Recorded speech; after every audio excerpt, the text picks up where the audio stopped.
ഉണ്ടല്ലോ. അങ്ങനെ നാട്ടിൽ വന്ന് കുറച്ച് ദിവസം വീട്ടിനകത്തൊക്കെ ഇരുന്ന് കഴിഞ്ഞതിന് പിന്നെ പുറത്തോട്ട് ഇറങ്ങി കേട്ടോ.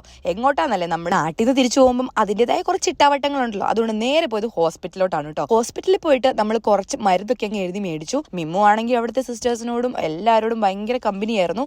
അതുകൊണ്ട് അവരുടെ അടുത്ത് കുറച്ച് നേരം സ്പെൻഡ് ചെയ്തിട്ട് ഞങ്ങൾ നേരെ പോയത് ഒരു സോഡ കുടിക്കാനാണ് കേട്ടോ. കാരണം എന്നെ ചൂടാല്ലേ, അപ്പൊ നല്ല സോഡ കുടിക്കുന്നത് എന്തെന്നില്ലാത്തൊരാശ്വാസമാണല്ലേ. അത് കഴിഞ്ഞ് നമ്മൾ നേരെ പോയത് നമ്മുടെ പഴയ വീട്ടിലോട്ടാണ് കേട്ടോ. അവിടെ നമ്മളൊന്ന് ജസ്റ്റ് ഒന്ന് ചുറ്റി നടന്ന് കണ്ടു. നിങ്ങൾ വിചാരിക്കുന്നുണ്ടാവും ഇതെല്ലാം എനിക്ക് നല്ല നടപ്പിന് കിട്ടിയതാണല്ലേ. അല്ല, എപ്പോഴോ കിട്ടിയ കുറച്ച് ട്രോഫീസ് ആണ്. പിന്നെ എന്റെ കലാവിരുതാണ് കേട്ടോ നിങ്ങൾ ഈ കാണുന്നത്. ഞാൻ പിച്ച വെച്ച് നടന്ന ആ ഒരു വീട്ടിൽ മിമ്മു ഇതാ നടക്കുവാണ് കേട്ടോ. നമ്മുടെ പഴയ വീട്ടിലോട്ടൊക്കെ ചെല്ലുമ്പോൾ നമുക്ക് എന്തെന്നില്ലാത്ത വേറൊരു ഫീലാണല്ലേ. എനിക്കാണെങ്കിൽ ശരിക്കും കണ്ണു നിറഞ്ഞു കേട്ടോ. പണ്ട് പഠിച്ചുകൊണ്ടിരുന്ന കാലത്ത് നട്ട ചെടികളൊക്കെയാണ് കേട്ടോ ഇത്. അപ്പൊ അതിൽ നിന്നൊരു പൂവൊക്കെ എടുത്തത് ചെവിയിലൊക്കെ വെച്ച് കുറച്ച് അഹങ്കാരമൊക്കെ കാണിക്കുന്നതാണ് കേട്ടോ നിങ്ങൾ ഈ കാണുന്നത്. അത് കഴിഞ്ഞ് നേരെ പോയതുണ്ടല്ലോ, ഞങ്ങൾ കുട്ടിക്കാലത്ത് എക്സാമിനൊക്കെ പോകുമ്പോൾ ഈ ഗ്രോട്ടോയിൽ ഇവിടുന്ന് പ്രാർത്ഥിക്കുമായിരുന്നു കേട്ടോ. അപ്പൊ അവിടെ ഒന്ന് പോയി മിമ്മും ഡാഡിയും ഒക്കെ പ്രാർത്ഥിച്ച് ഞാനൊരു കൊന്തയൊക്കെ മേടിച്ച് ഞങ്ങൾ നേരെ വീട്ടിലോട്ടേക്ക് പോകുന്നു കേട്ടോ.